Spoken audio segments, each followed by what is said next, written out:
to the Islamic Republic of Iran and the Republic of Turkey from 3rd to 5th July 2026. He will be accompanied by the Deputy Prime Minister and the Foreign Minister, Senator Mohammad Ishaq Dar, and other cabinet ministers and senior officials. Prime Minister Mohammad Shahbaz Sharif will travel to Iran first to participate in the funeral ceremony of the late Supreme Leader, His Eminence Ayatollah Sayyid Ali Khamenei. The Prime Minister will convey condolences on behalf of the people and the government of Pakistan to the Iranian leadership and the bereaved families, while reaffirming solidarity with the brotherly nation in their hour of profound grief. Pakistan قطری شراکت داروں کے ساتھ سہولت کار اور ثالث کے کردار کو جاری رکھے گا. سنتاس معاہدے پر سیمینار کے شرکاء نے معاہدے برقرار رکھنے اور تنازعات کے حل کے لیے سفارتی ذرائع اختیار کرنے پر زور دیا. ترجمان دفتر خارجہ پاکستان کی ہفتہ وار بریفنگ طاہر اندرابی نے کہا کہ سنتاس سیمینار میں شرکاء نے پانی کو ہتھیار کے طور پر استعمال کرنے کے رجحان کو روکنے کا مطالبہ کیا. ترجمان نے کہا وزیر اعظم شہباز شریف سابق ایرانی سپریم لیڈر شہید آیت اللہ خامنئی کی نماز جنازہ میں شرکت کریں گے. وزیر اعظم ایران اور ترکیہ کے دورے پر کل روانہ ہوں گے. وزیر اعظم شہباز شریف ترک صدر رجب طیب اردوان کی دعوت پر استنبول کا دورہ کر رہے ہیں.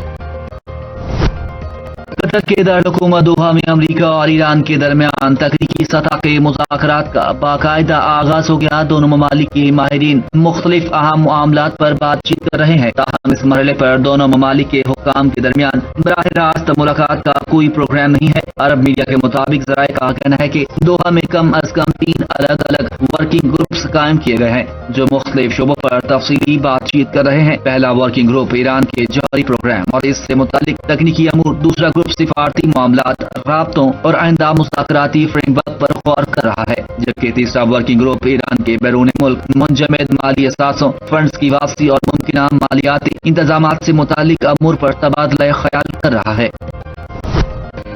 امریکہ اور ایران کا مذاکرات جاری رکھنے پر اتفاق. قطری و پاکستانی ثالثوں کی دوحہ میں امریکی اور ایرانی مذاکرات کاروں سے ملاقات ہوئی. ملاقاتوں میں اسلام آباد مفاہمتی یادداشت سے متعلق امور پر تبادلہ خیال کیا گیا. ترجمان دفتر خارجہ کے مطابق اسلام آباد مفاہمتی یادداشت کے مختلف پہلوؤں پر مثبت پیش رفت ہوئی. مذاکرات کی اگلی تاریخ شہید سپریم لیڈر کی تدفین کے بعد طے ہوگی.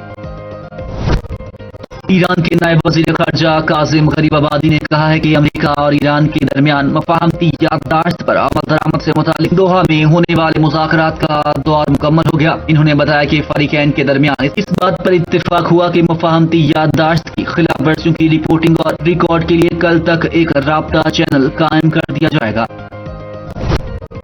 قطر نے ایران کے $6 ارب تہران منتقل کرنے کی تردید کر دی. قطری حکام کے مطابق یہ رقم اب بھی قطر کے بینکوں میں موجود ہے اور امریکی پابندیوں کے تحت ہونے کی وجہ سے ایران کو اس تک براہ راست رسائی حاصل نہیں. قطری وزارت خارجہ کے ترجمان ماجد الانصاری کی دوحہ میں پریس کانفرنس بتایا کہ $6 ارب دراصل ایران کی جنوبی کوریا میں تیل کی برآمدات سے حاصل ہونے والی آمدنی ہے. ماجد الانصاری نے کہا $6 ارب کے اساس اگرچہ ایران کی ملکیت ہے لیکن ان کے استعمال یا منتقلی کا ہر مرحلہ امریکی پابندیوں اور طے شدہ ضوابط کے مطابق ہوگا.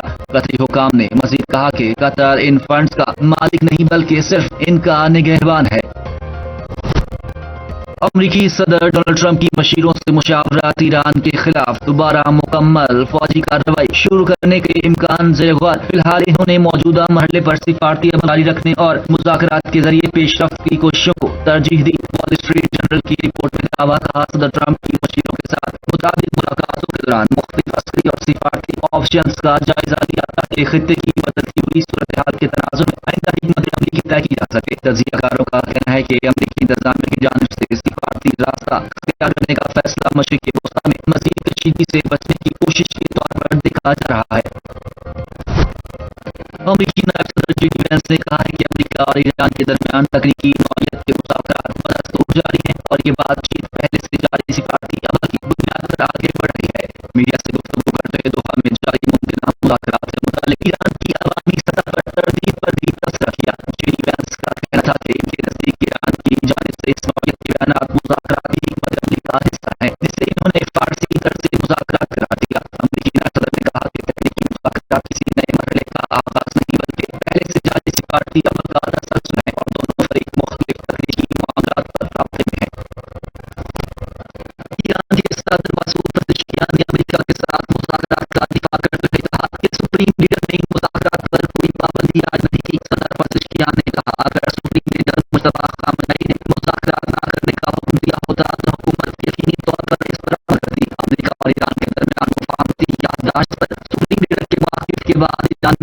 معاہدے سے متعلق اندرونی سطح پر بحث جاری ہے، کیونکہ انہوں نے کہا تھا کہ وہ اس معاہدے پر مختلف رائے رکھتے ہیں۔ نیم سرکاری خبر ادارے تسنیم نیوز ایجنسی کے مطابق صدر پزشکیان نے کہا کہ ملک کی مسلح افواج کا دفاع کرنا میرا فرض ہے اور مجھے اس پر فخر ہے۔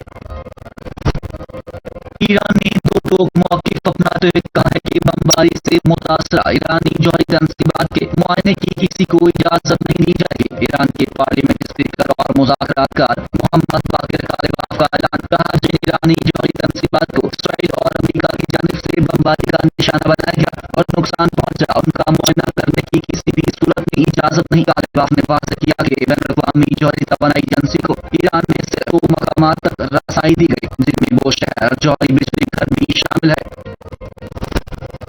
امریکہ ایران مذاکرات میں مثبت پیش رفت سامنے آنے پر عالمی منڈی میں خام تیل کی قیمتیں گر گئی۔ عالمی منڈی میں خام تیل کی قیمتیں گزشتہ 4 ماہ کی کم ترین سطح پر آ گئی۔ برطانوی خام تیل کی مستقبل کے معاہدوں کی قیمت میں 1.89% کمی اور قیمت $61.57 فی بیرل پر آ گئی۔ امریکی ویسٹ ٹیکساس انٹرمیڈیٹ خام تیل کی قیمت 1.32% کم ہو کر $68.58 فی بیرل رہ گئی۔ اماراتی مربند خام تیل کی قیمت میں 5.25% کمی، 63.39% پر فروخت۔ تجزیہ کاروں نے ایرانی تیل کی عالمی منڈی میں رسد بڑھنے سے قیمتیں مزید کم ہونے کی پیش گوئی کر دی۔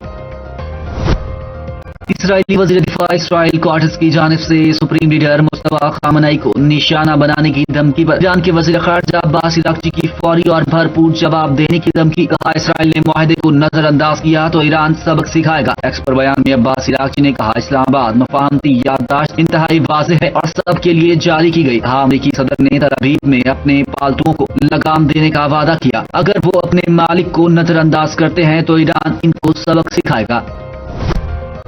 امریکہ نے مقبوضہ بیت المقدس میں مستقل سفارت خانے کی تعمیر کے لیے اسرائیل کے ساتھ معاہدے پر دستخط کر دیے۔